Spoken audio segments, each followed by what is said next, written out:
Bien, continuando con las clases, vamos a hablar de un tema muy importante que es el tema de arritmias. Es puntual prácticamente el repaso que uno va a hacer de arritmias, pero hay que recordar algunas cosas que son preguntadas y últimamente están trayendo confusión al alumnado. Vamos a hablar primero de las taquiarritmias. De las taquiarritmias, ustedes saben que primero las arritmias, cuando se clasifican, las clasificamos en las taquiarritmias y en las bradiarritmias. Las taquiarritmias son más frecuentes en la práctica clínica diaria, por lo que han sido más preguntadas que las bradiarritmias. Las taquiarritmias se van a caracterizar por varias, tienen en realidad varias características muy comunes. Muchas de ellas tienen alteraciones en su origen por un problema del automatismo. Esa es como que una génesis, una hipótesis de la mayoría de taquiarritmias. La otra es por postpotenciales de acción, que no entran en una fase de reposo y los potenciales continúan una descarga posterior a la que ya hicieron. Y las más frecuentes de la génesis son por reentrada. Vamos a ver nosotros cuando veamos la taquicardia paroxística supraventricular en su génesis por reentrada. Es la forma de taquiarritmia más frecuente de los tres tipos que generalmente vemos de la mayoría de taquiarritmias. Las taquiarritmias, cuando se presentan, pueden presentarse de diferentes maneras.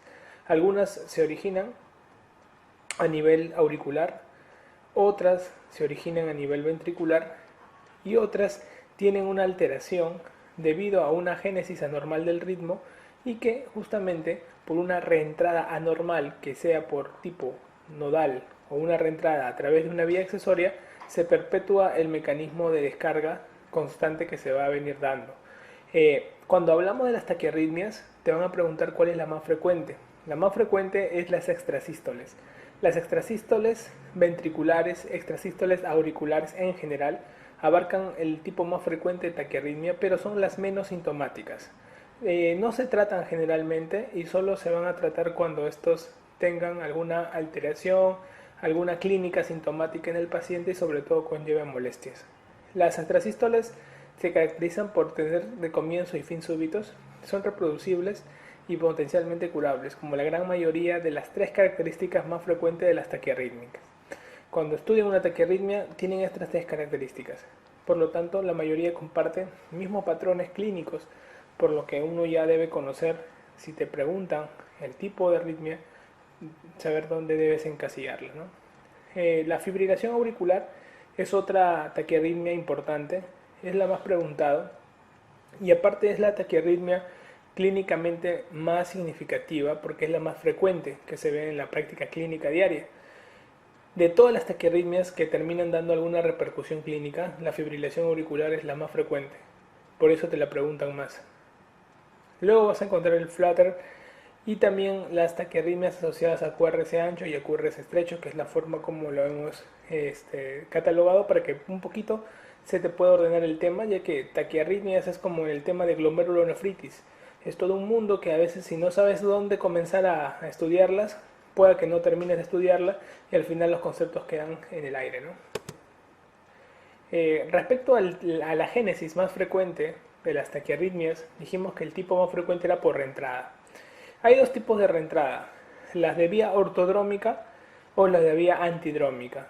La vía ortodrómica, acuérdate de la mnemotecnia nodo. ¿Por qué? Ortodrómica, por la letra O. Quiere decir que bajan por el nodo y suben por una vía accesoria.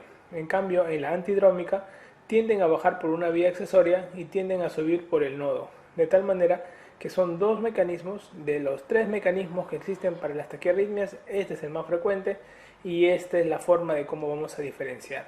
Vas a ver tú que en la taquicardia paroxística supraventricular, que ha sido es de las arritmias que últimamente se están preguntando mucho en residencia, por ejemplo, vas a ver que la vía, en un porcentaje no despreciable, ortodrómica es de las más utilizadas. ¿Ok? Entonces es interesante cuando yo te hable una reentrada ortodrómica, vas a ver qué tipo de mecanismo de reentrada está haciendo o si es antidrómica. Acuérdate de eso a la hora de ver los tipos. Entonces, si pasamos a estudiar una taquicardia X, un paciente viene con un EKG con más de 100 latidos por minuto y tú comienzas a clasificar esa taquicardia y quieres ver si tiene arritmia o no tiene arritmia, ustedes saben que lo que vemos nosotros primero es el QRS. Si es un QRS estrecho, o sea, quiere decir un QRS normal, menos de 120 milisegundos, o es un QRS ancho, si es más de 120 milisegundos. Entonces, el QRS estrecho, que generalmente van a ser la gran mayoría de taquicardias que vas a ver tú, luego la clasificas viendo los RR. Si entre una onda R y otra onda R hay un espacio equivalente, o sea, una distancia muy parecida, tú dices que es regular. Pero si la distancia entre R y R es diferente entre uno y otro, tú dices que es irregular. Entonces, un QRS estrecho de manera regular tienes estos diferentes algoritmos para poder pensar. Y lo que te van a preguntar, la taquicardia con QRS estrecho, con RRs irregulares porque tiende a tener un R más largo que otro. Generalmente mirando nada más el monitor tú la puedes sacar a simple vista. Tú ves las distancias entre uno y otro y tú vas a ver que las distancias en algunos se parecen y en otros son distintas. Por eso la conocen como la arritmia arrítmica. ¿Y estamos hablando de quién? De la fibrilación auricular. ¿Ok? Entonces te vas a acordar de este tema de QRS estrecho, irregular, fibrilación auricular. Y si hubiera regularidad, generalmente, para las preguntas que te van a venir, se va a valorar lo que es la actividad auricular. Y para ello vas a encontrar mucho al flutter auricular. Es de tipo regular. Hay un flutter que es de conducción variable, que es de tipo irregular, pero eso no te lo que es, eso es para especialidad. Para las preguntas que vamos a ver en residentado, acuérdate que el tipo de caso clínico es una taquicardia con QRS estrecho y con regularidad. Ok, rítmico, hay igual distancia entre ondas R y R. Y acá tenemos el flutter. Entonces tienes otra taquiarritmia que te van a preguntar. Y aparte, no te olvides que cuando queremos ver justamente la diferencia, las distancias entre el RP, si es menor al PR de una onda de distancia, vamos a estar hablando de la taquicardia paroxística supraventricular. ¿Okay? Eso es muy característico a la hora de estudiar la clasificación de las mismas. Si fuera lo contrario, estaríamos ante una taquicardia auricular, ¿okay? que es también preguntado. Entonces, cuando tú te encuentres ante una pregunta típica de examen y estés evaluando cuál es la taquicardia más frecuente, pues la taquicardia más frecuente es la que normalmente vemos, es la taquicardia sinusal. ¿Ok? Es lo que más vemos, la taquicardia sinusal.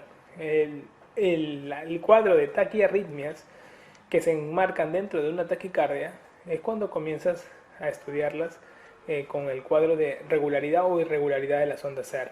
Entonces, recordar, QRS estrecho, quiero que te recuerdes 3 arritmias importantes para tu examen. Fibrilación auricular a la cabeza, tienes que dominar todo, por favor, de la fibrilación auricular. El flutter más que todo para comentar algunas cositas, ¿no? en el marco de la fibrilación auricular y lo que vendría a ser la taquicardia paroxística supraventricular. ¿Ok? Con básicamente estos 3 tipos de arritmia son las que te van a permitir conocer lo que son las taquiarritmias de QRS estrecho. Para las taquicardias en general de QRS ancho, tú comienzas a estudiar estas taquicardias de tal manera que la más frecuente es la taquicardia ventricular. La taquicardia ventricular es la taquicardia con QRS ancho más frecuente.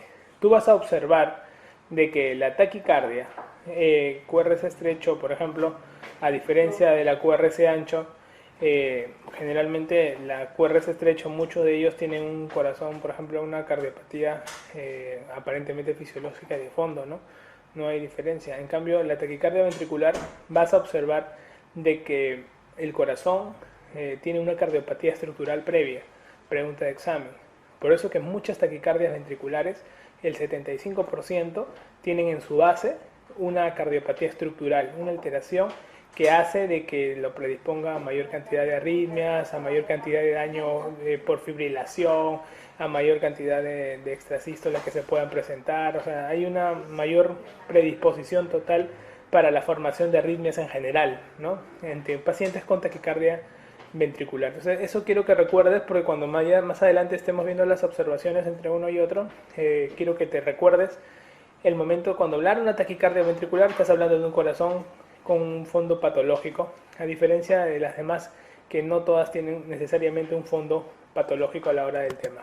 ¿Okay? Entonces, ya un poquito que has aterrizado en el tema de taquiarritmias, recuerda las extrasístoles, tenemos las auriculares y las ventriculares. Las auriculares son poco frecuentes, ya que la mayoría no dan síntomas, no merecen tratamiento. Las ventriculares ocurren más en adultos. Generalmente vamos a ver que ellas no necesitan un tratamiento a menos que hagan clínica o que hagan síntomas. Vas a observar generalmente en estos pacientes con extrasístoles que en caso de que hubiera síntomas, el tratamiento de elección serían los beta bloqueantes, ¿ok?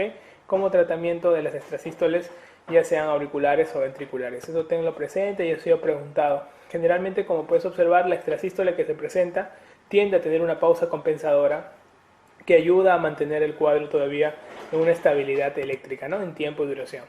Dentro de las taquiarritmias también, como te digo, clínicas más preguntadas, está la fibrilación auricular. La fibrilación auricular es la taquicarritmia más preguntada, la taquiarritmia clínica más significativa, o sea, la que demuestra un cuadro clínico significativo en el hospital, y por ser muy frecuente es la más preguntada en el examen.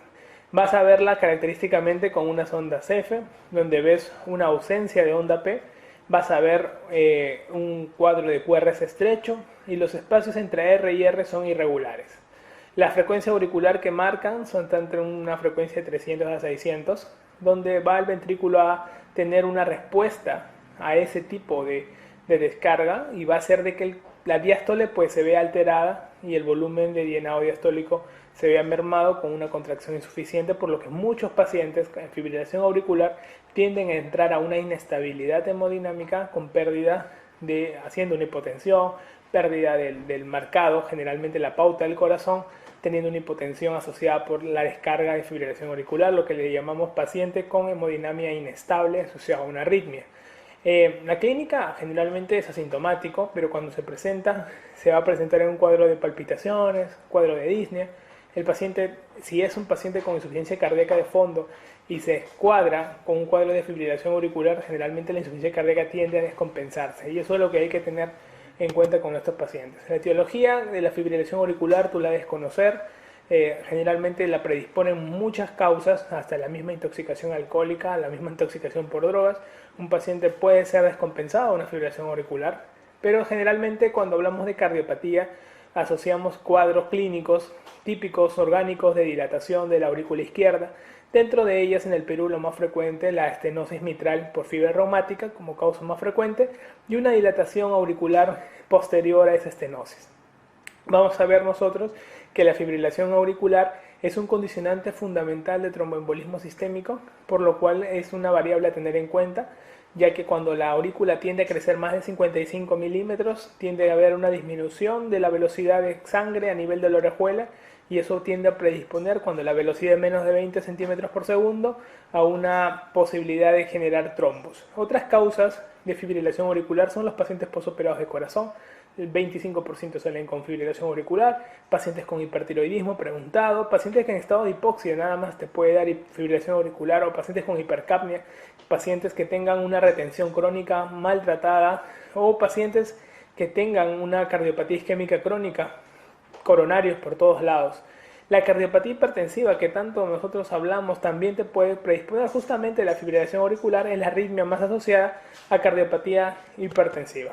Dentro de los tipos de fibrilación auricular, ustedes van a ver que dentro de su génesis tenemos anormalidades estructurales de la aurícula y anormalidades eléctricas de la aurícula. Dentro de las anormalidades estructurales tenemos cuadros de dilatación, de isquemia, de fibrosis, de hipertrofia, y los cuadros de anormalidades eléctricas de la aurícula básicamente tienen que ver con lo que vendría a ser la disminución de la refractariedad. Dentro de todos los marcos que generalmente vamos a ver la génesis de una fibrilación auricular, ¿no? Dentro de los tipos de origen, sean factores generales extracardíacos o sea factores cardíacos, al final las anomalías pueden ser estructurales o pueden ser de tipo eléctricas, ¿ok? Bien, respecto a lo que son los tipos de fibrilación auricular, encontramos 4 tipos en las guías. La del primer episodio, aquel que ha sido documentado en el hospital y generalmente no ha tenido un antecedente aparentemente previo.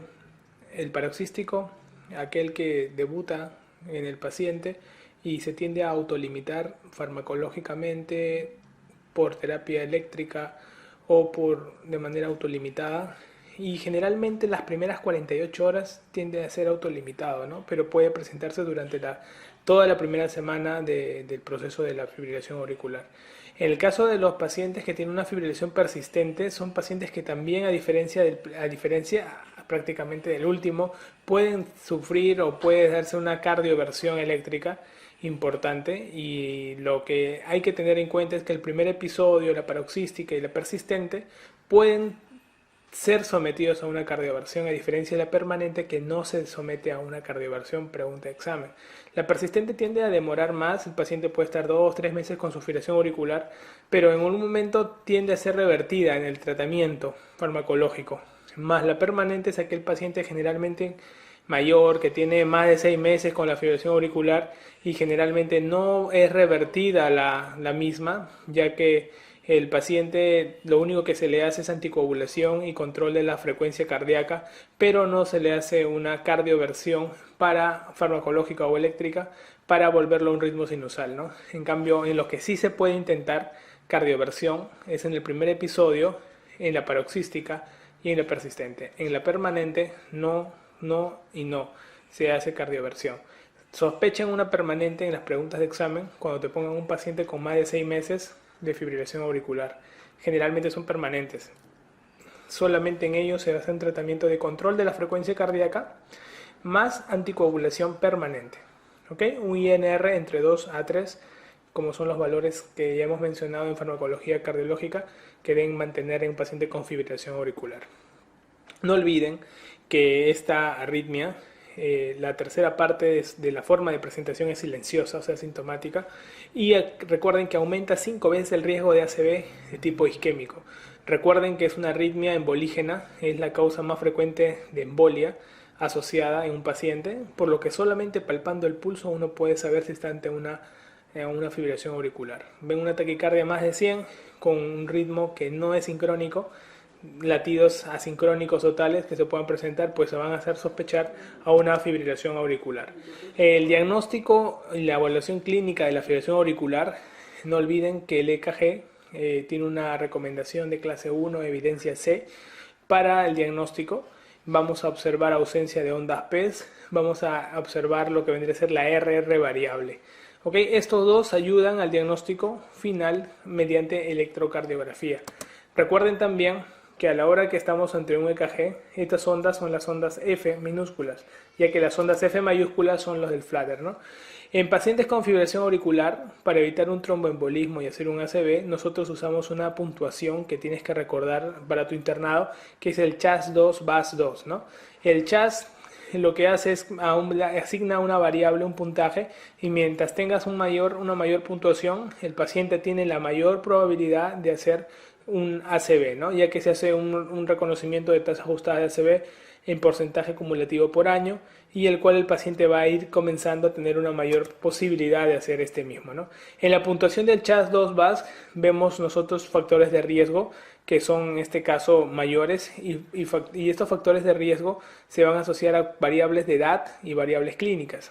De las variables de mayor puntuación, como ustedes pueden ver, el puntaje de 2, vamos a ver que la edad es un puntaje que le dan bastante importancia, y lo que vendría a ser el accidente o el accidente cerebrovascular previo que haya tenido el paciente. Estos dos tienen un puntaje de 2, todas las demás variables tienen un puntaje de 1. No olviden que la edad de corte para puntaje de 2 es mayor o igual a 75 años. Entonces, la insuficiencia cardíaca, puntaje. La hipertensión, edad mayor o igual a 75. Diabetes, accidente cerebrovascular, enfermedad vascular periférica, edad entre 65 y 74 años, y el hecho de ser mujeres da un puntaje mayor al CHAS-VAS. Recuerden, en algunos casos clínicos van a comenzar la pregunta con mujer de 85 años. Ya con mujer y con 85 años tiene un puntaje de 3 puntos para el CHAS para iniciar tratamiento. Entonces, un paciente con factor de riesgo asociado para poder hacer un ACV, sí tiene. Solamente con ser mujer y tener 85 años, tiene un puntaje para hacer el tratamiento con anticoagulación o con antiagregación propiamente dicha. Entonces hay que tener en cuenta sobre qué modelo y sobre qué esquema estamos evaluando al paciente para poderle dar el tratamiento adecuado. Cuando tú tienes un puntaje para hacer un paciente con FA, fibrilación auricular, darle tromboprofilaxis, tú tienes que evaluar el puntaje. Si el puntaje es mayor o igual a 2, tú no pienses, le das anticoagulación oral. Si el puntaje es de 1, puedes darle antiagregación o darle anticoagulación. Te lo dan a escoger, pero mejor, recuerden, siempre la anticoagulación va a ser mejor que la antiagregación en pacientes con probabilidad de tromboembolismo, pero ahí ustedes tienen que como que sopesarlo clínicamente si el paciente vale la pena correr el riesgo, ¿no? En pacientes que tengan puntaje de 0, basta con ningún tratamiento, y si en caso quisieras darle igual tratamiento a pesar de un puntaje 0, te sugieren hacer una antiagregación nada más con aspirina, ¿no? Entonces, la única medida que ha demostrado disminuir la mortalidad y mejorar la supervivencia en pacientes con fibrilación auricular es la anticoagulación. Entonces, para eso es que se basan de un esquema, de un algoritmo bastante unificado para que puedas tratar tu anticoagulación en pacientes con FA. Y para aquellos que se les pueda pasar la mano dándole un tratamiento de anticoagulación, existe una tabla que es el HAS-BLIT. El HAS-BLIT permite darle un puntaje igualito al cuadro clínico y nos permite saber en qué rango estamos nosotros de posibilidad de sangrado por sobreanticoagular al paciente. Y para eso también tenemos variables que vamos a medir. Entonces tú manejando tu CHAS-2-VASc y tu HAS-BLIT, tú tienes una probabilidad de jugar con ambos tratamientos en un paciente con fibrilación auricular. Acá están los diferentes tipos de anticoagulantes orales. Recuerda que el anticoagulante oral más usado en el mundo es la warfarina. Pues la warfarina tranquilamente, un paciente con fibrilación auricular mantiene un INR entre 2 a 3, que es la mayoría de INRs que nosotros normalmente manejamos. Si no quieres tener un control, puedes utilizar el rivaroxaban, que es como utilizar una enoxaparina, o sea, un inhibidor factor 10 activado por vía oral, y que te va a servir bastante. Y tienes acá las demás restricciones que van a ir dándose dependiendo de la disminución de la función renal, ¿ok? Pero acuérdate que nosotros manejamos más que todo la warfarina, hacemos un control mensual de estos pacientes y tratamos de mantener su anticoagulación entre rangos de 2 a 3, ¿ok? En lo que vendría a ser el tratamiento de la fibrilación auricular, recuerden ustedes, para todo en general, cuando una arritmia que te pongan en la pregunta de examen y te dicen que el paciente tiene una alteración hemodinámica, y te vas a dar cuenta de eso porque tiene una hipotensión, está muy taquicárdico, tiene un cuadro aparentemente de shock, en esos casos, bueno, sea la arritmia que sea, si tiene alteración hemodinámica, se hace cardioversión eléctrica, ¿ok? La cardioversión eléctrica tiene una forma de marcar en la máquina, ya que la cardioversión eléctrica es diferente a la desfibrilación. Cuando tú desfibrilas a un paciente, tú lo desfibrilas con dosis máxima, y la dosis máxima es de 4 a 5 joules por kilo, ¿ok? Esa es la desfibrilación. En cambio, cuando tú haces la cardioversión, quiere decir, cardiovertir significa volver al ritmo sinusal, y quiere decir que el paciente tiene un ritmo previo. Entonces, el paciente con una desfibrilación ha tenido generalmente una taquicardia ventricular, una fibrilación ventricular. Tú desfibrilas porque sabes que lo que sigue es la muerte, entonces tú le das dosis tope, 4 a 5 joules por kilo. En cambio, una cardioversión eléctrica es un paciente que puede llegar con su anticoagulación y puede llegar a tu consulta, lo sedas y haces una cardioversión, es de 1 joule por kilo, ¿no? De 0,5 a 1 joule por kilo, y el término de cardioversión eléctrica es volverlo al ritmo sinusal, sacarlo de una arritmia y volverlo a un ritmo sinusal. Entonces es diferente, porque a veces algunos se confunden de hacer cardioversión eléctrica y están haciendo una desfibrilación, ¿no? Dosis de desfibrilación. Entonces, si tiene alteración hemodinámica, es cardioversión eléctrica. Si no tiene alteración hemodinámica, depende del manejo, ¿no? Como yo te dije, hay 4 tipos de fibriladores. Si no tiene alteración hemodinámica, puede ser, primero, tienes el escenario de un paciente con una fibrilación auricular de menos de 48 horas de duración, o que ya recibió anticoagulación oral por 4 semanas luego de haberse diagnosticado la fibrilación. Entonces, en él tienes 2 alternativas. haces cardioversión eléctrica, bacán, o haces cardioversión farmacológica. Y la cardioversión farmacológica la puede hacer con dos grupos. Si él tiene un antecedente de daño estructural en el corazón, lo haces con amiodarona. Y si él no tiene ningún daño estructural en el corazón, lo haces con propafenona o flecainida, que son antiarrítmicos de grupo 1C. ¿Ok? La dronaderona y el sotalol, acuérdate que te ayuda a disminuir recurrencias en pacientes con fibrilación auricular. Pregunta de examen. En pacientes que tienen más de 48 horas con la clínica, o sea, estamos hablando de aquellos que han debutado, por ejemplo, con una paroxística, pero con más de 48 horas, con una persistente o una permanente, entonces que la permanente no se hace cardioversión, entonces tienes o persistentes o una paroxística de más de 48 horas, tú vas a ver a este paciente, si tiene más de 48 horas con la arritmia, ya no lo puedes cardiovertir ni farmacológicamente ni eléctricamente, porque hay probabilidad de 5% de crear coágulo en la aurícula. Entonces, a estos pacientes, ¿qué se le hace? Depende del hospital. Si tú tienes un hospital con un ecotransesofagio que permite ver trombos y todo, listo, le metes la ETE y dices, no hay trombo, ya, haces cardioversión eléctrica o farmacológica. Pero como no todos los hospitales van a disponer de esa probabilidad en ese momento, ¿qué es lo que se hace en la guía? La guía no se hace paltas, te manda anticoagularte por 4 o 8 semanas. Anticoagulación 4 o 8 semanas a su casa, que mantenga un INR de 2 a 3.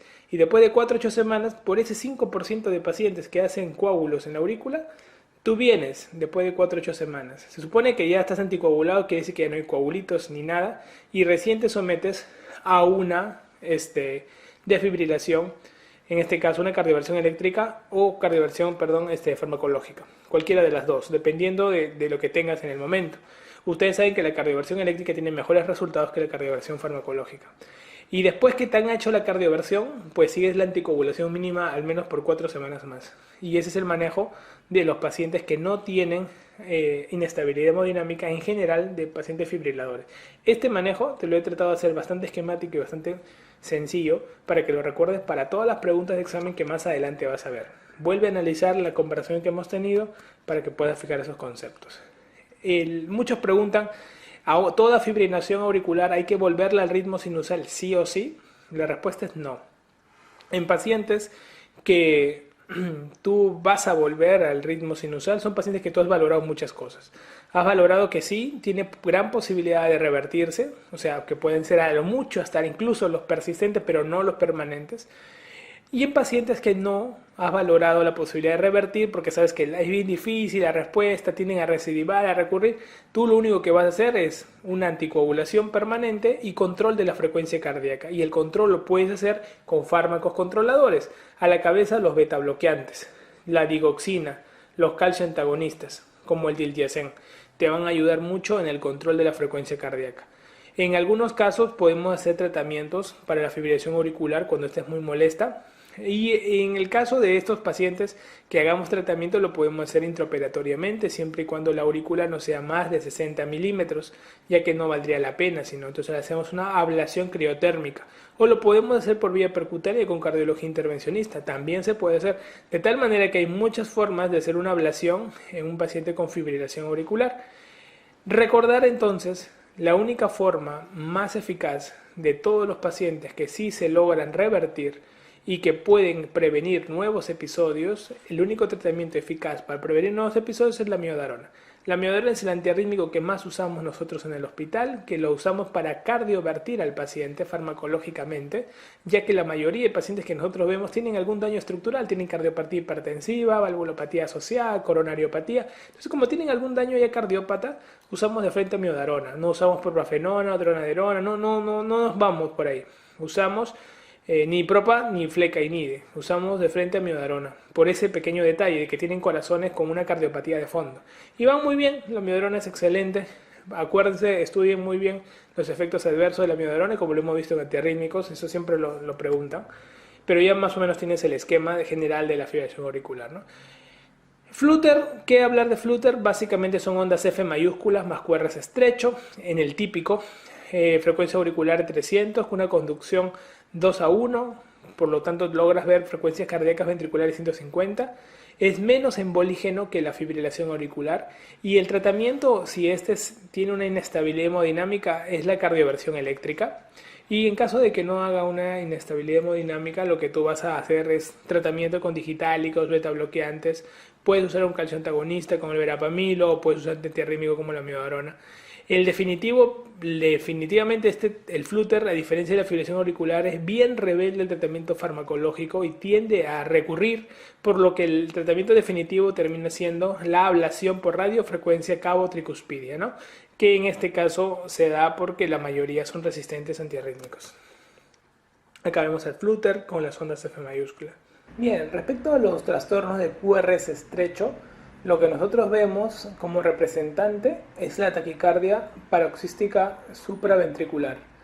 Nosotros observamos que en los pacientes con una taquicardia paroxística supraventricular puede ocurrir en muchos de ellos que el origen de la causa, en la mayoría de los casos, un 60%, sea por una taquicardia de reentrada intranodal, ¿no? O sea, si tú tienes una respuesta en reentrada intranodal, quiere decir que a través del nodo auriculoventricular se generan los impulsos y estos condicionan pues, los potenciales de acción posteriores, ¿no? Las descargas que se van a venir dando. Eso ocurre en un 60%. Y en un 40% ocurre mediante un mecanismo que se llama trap ortodrómico. Quiere decir que la vía de llegada va a ser a través del nodo auriculoventricular y la vía accesoria de reentrada, pues por una vía que va a comunicar aurícula y ventrículo. Baja por el nodo y sube por la vía accesoria. Por eso hablamos de un trap ortodrómico. El paciente con taquicardia paroxística supraventricular, muchachos, es una mujer joven generalmente, sin una cardiopatía estructural de fondo, un corazón sano. Y generalmente, cuando nos pongan el caso clínico, muchas de ellas pueden tener una onda a cañón en el pulso venoso. Recordar que los pacientes con taquicardia paroxística supraventricular es de la taquicardia más característica con QRS estrecho. Incluso pueden haber ausencias de ondas P. Lo que se ve es que el paciente tiene una taquicardia, que muchos de ellos son mujeres jóvenes que llegan a la emergencia, previamente pueden haber sido estimuladas por X causas, puede ser un efecto emotivo, puede ser una intoxicación. Llegan de la nada de emergencia, muchos se confunden con una fibrilación auricular, pero a diferencia de la fibrilación auricular, como estamos viendo nosotros, ellos es un trastorno más que todo rítmico, no tiene un trastorno arrítmico en las Rs, y vemos que si bien la taquicardia con voltajes aproximados entre 200 y 250 en la mayoría de los casos, vemos que el paciente, si viene hemodinámicamente inestable, lo que tenemos que hacer es lo que hacemos siempre en las arritmias, cardiovertir. En cambio, si el paciente viene estable, lo primero que hay que hacer es una maniobra vagal.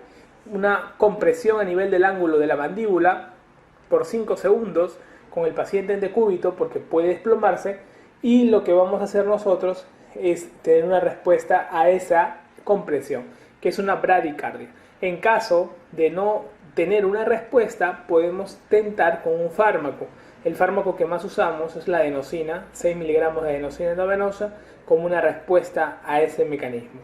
Es importante saber también que dentro de estos trastornos QRS estrecho existe un trastorno que se llama el síndrome de Wolff-Parkinson-White, muy carecido.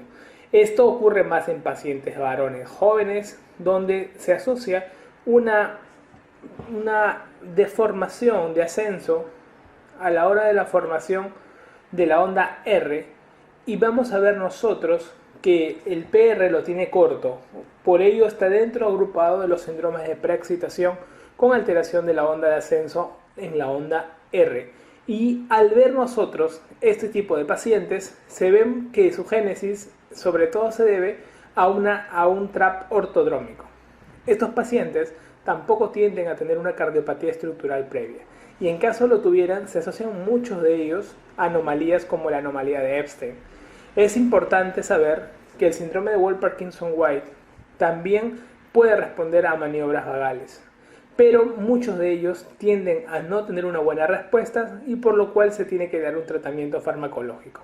Si el paciente tiene una hipotensión, lo que nosotros hacemos es uso de adenosina, y en caso de no tener una hipotensión asociada, podemos ayudar a revertir farmacológicamente con verapamilo. Esto es dentro del Wolff-Parkinson-White. Entonces acá está la taquicardia paroxística supraventricular. Vamos a ver caracterizada generalmente por una mujer. no es un poco sexista la clase, pero generalmente es representada por una mujer que está en un estado bastante excitado por X causas. En el EKG que tomamos en la emergencia no encontramos ondas P y encontramos QRS estrechos y rítmicos, una frecuencia de 150 a 250, el fenómeno de reentrada dijimos como causa más importante en su génesis, inicio y cese brusco, y el paciente, muchos de ellos se quejan de que hay unas palpitaciones en el cuello, ¿no? Por eso encontramos las famosas ondas a cañón en el pulso venoso yugular. Si hay inestabilidad de cardioversión y si no lo hubiera maniobras vagales, adenosina, generalmente con adenosina la mayoría tiende a revertir, y en caso de que haya recurrencias posteriores se hace una ablación por radiofrecuencia. Dentro de los trastornos de QRS ancho que se observa a nivel de las taquiarritmias, vamos a ver la taquicardia ventricular. El 70% de los casos tiene una génesis en un corazón enfermo o una cardiopatía estructural. Es importante saber que las alteraciones electrocardiográficas representadas son generalmente las disociaciones auriculoventriculares. Estos pacientes, generalmente, cuando se presenta una taquicardia ventricular y hay una alteración hemodinámica bastante manifiesta, podemos hacer una cardioversión eléctrica. En caso que no lo hubiera, podríamos hacer una reversión farmacológica con propafenona. Es importante saber, dentro de las taquicardias QRS de ancho, la taquicardia ventricular, que representa la morfogénesis de todas las causas patológicas de corazón enfermo. Esta taquicardia ventricular va a ser origen a posteriores arritmias mortales, como la fibrilación ventricular. Tenemos acá la taquicardia ventricular monomórfica, todos tienen una misma forma, y la fibrilación ventricular, un caos a la hora de hacer las ondas, y lógicamente por ello una hipotensión sostenida que se va a presentar. En la evolución de ambas, y la pregunta de siempre, ¿cuándo cardiovertir una arritmia? Cuando tenga alteración hemodinámica. Recordar siempre, en la taquicardia ventricular, la cardioversión farmacológica generalmente es con amiodarona, ya que el 70% de causas tienen una estructura cardiópata de fondo. En cambio, en los que no tengan estructura cardiópata de fondo, la reversión la haremos con procainamida. El tratamiento definitivo es la ablación por radiofrecuencia, que nos va a ayudar bastante, y otro de los mecanismos de tratamiento va a ser los desfibriladores autoimplantables. Indicaciones de desfibrilación autoimplantable, pues tenemos a los pacientes con muerte súbita por taquicardia ventricular o fibrilación ventricular, tenemos a los pacientes con taquicardia ventricular sostenida postcardiopatía estructural, los pacientes con síncope de origen desconocido con taquicardia ventricular sostenida, hablamos de sostenido cuando dura más de 30 segundos, taquicardia ventriculares no sostenidas en cardiopatía isquémica, taquicardia ventricular sostenidas que no se den a tratamiento, que ayudan mucho en el manejo de la taquicardia ventricular. El paciente que llega a la hospitalización con una muerte súbita, observamos que el 90% de ellos tienen un origen cardíaco y un 10% un origen no cardíaco. Los pacientes que tienen un origen cardíaco, vamos a ver que ellos, un 80% se debe a causas isquémicas, como siempre lo venimos diciendo. Pueden haber otras causas no cardíacas asociadas, como puede ser el ACV o el síndrome de muerte súbita del lactante, a tener en cuenta. Las alteraciones del ritmo que nosotros vamos a ver más, el 90% es la fibrilación ventricular y el 10% es asistolia. En pacientes con asistolia solamente en el RCP y adrenalina como medidas de tratamiento, y en pacientes con fibrilación ventricular lo que hay que hacer es maniobras de RCP básico más de fibrilación como medidas antes de llegar a la parada cardíaca. Hay 4 ritmos dentro del RCP que uno tiene que dominar, y el primero es la taquicardia ventricular sin pulso, luego tenemos la fibrilación ventricular, la asistolia y la actividad eléctrica sin pulso. Dentro de la asistolia y la actividad eléctrica sin pulso, ambas solamente se necesita masaje por las maniobras de RCP. Las que necesitan descarga, pregunta de examen, es la taquicardia ventricular sin pulso y la fibrilación ventricular. Ellas sí necesitan descarga. ¿Ok? Taquicardia ventricular sin pulso y fibrilación ventricular. Asistolia y actividad eléctrica sin pulso, solo maniobras de RCP. Acá están las maniobras clásicas de RCP, actualmente el 32. Vamos a ver nosotros tener que ayudar a la mayoría de personas a utilizar los desfibriladores autoimplantables. Ustedes saben que la desfibrilación en promedio es de 5 por kilo, 4 o 5 joules por kilo, y hacemos las descargas generalmente siguiendo un protocolo de maniobras de RCP. ¿Okay? Bien, dentro de las bradiarritmias, las más importantes son los bloqueos auriculoventriculares. Tenemos los bloqueos de primero, segundo y tercer grado. El primer grado básicamente es un retraso en la conducción auriculoventricular con una onda, con un segmento, prácticamente es el intervalo PR que se va alargando, haciendo más de 200 milisegundos, o sea, más de 0.20 segundos. No hay clínica y no le damos un tratamiento. En el segundo grado observamos el MOVITZ 1, el tipo 1, el Beckenbach o el MOVITZ tipo 2. En el MOVITZ 1 de Beckenbach lo que vamos a observar es una prolongación progresiva del PR hasta que hay una onda P que no conduce. Eso es característico del MOVITZ 1. En el MOVITZ 2 vemos nosotros que hay un PR normal y de repente hay una onda P que no conduce. Eso es en el MOVITZ 2. O sea, tenemos que tenerlo presente en los bloqueos AB de segundo grado. En los bloqueos AB de tercer grado vemos una disociación auriculoventricular. Vemos ondas P por un lado y QRS por otro. Acá tenemos dos tipos. El tipo supragiciano, que es un QRS estrecho y frecuencias cardíacas aceptables, y un infragiciano, donde hay un QRS ancho tendiendo más a la bradicardia con frecuencias cardíacas menores de 40 latidos por minuto. Bloqueo AB de primer grado. Vamos viendo ya la elongación del PR. En el tipo 2, generalmente dentro del bloqueo de segundo grado tipo 1, el de Beckenbach característico, siempre lo preguntan, en los últimos 2-3 años ha caído, entonces hay que tenerlo en consideración. El tipo 2, acá están observando los bloqueos auriculoventriculares. Los bloqueos auriculoventriculares se caracterizan porque ahí la disociación que se da es la frecuencia auricular tiene una forma rítmica de presentación y la frecuencia de descarga ventricular tiene otra forma. Y si uno los junta, van a observar que la aurícula va a un ritmo y el ventrículo a otro, pero dentro del marco general de la descarga. ¿Okay? Entonces eso es bien característico a la hora de poder estudiar los electros en estos pacientitos. Indicaciones de marcapaso, pregunta de examen. Este cuadrado, te lo he separado. ¿A quiénes siempre tienes que indicar marcapaso? A pacientes con bloqueo AB de segundo grado. ¿Qué tipo? ¿1 o 2? Al tipo 1 cuando haga síntomas, o sea, un Beckenbach con síntomas le pongo marcapaso. Si no da síntomas, tranquilo, no necesita. Pero el tipo 2 siempre. A un bloqueo AB de alto grado, un tipo 2 de alto grado. Un bloqueo AB de tercer grado, también. Bloqueo alternante de ramas, donde veo un bloqueo completo de rama izquierda asociado a un bloqueo completo de rama derecha. También deberían tener marcapaso. Estas son preguntas clásicas de examen. ¿Okay? Acá solo cuando hay síntomas secundarios podemos utilizar marcapaso. Acá hay otras situaciones donde pueden utilizarlo. De todas estas situaciones, la que ha sido generalmente más preguntada es la hipersensibilidad del seno carotídeo, que es una causa de uso de marcapaso. Pero las que siempre se utilizan deberías tenerlo presente de cara a las preguntas de examen. Bien, esperamos con esto haberte solucionado todas las dudas en taquiarritmias y bradiarritmias. Es lo más importante y lo único que debes recordar de cara al examen. No te compliques la vida con la torsada de points, no te compliques la vida. Lo que queremos es que tengas los datos puntuales de las arritmias, cómo se clasifican, cómo se manejan, cómo se tratan a la hora de enfrentar al paciente en la vida real, en un monitor y poder interpretar la arritmia. ¿Okay? Bueno, nos veremos en las siguientes clases. Un fuerte abrazo para todos.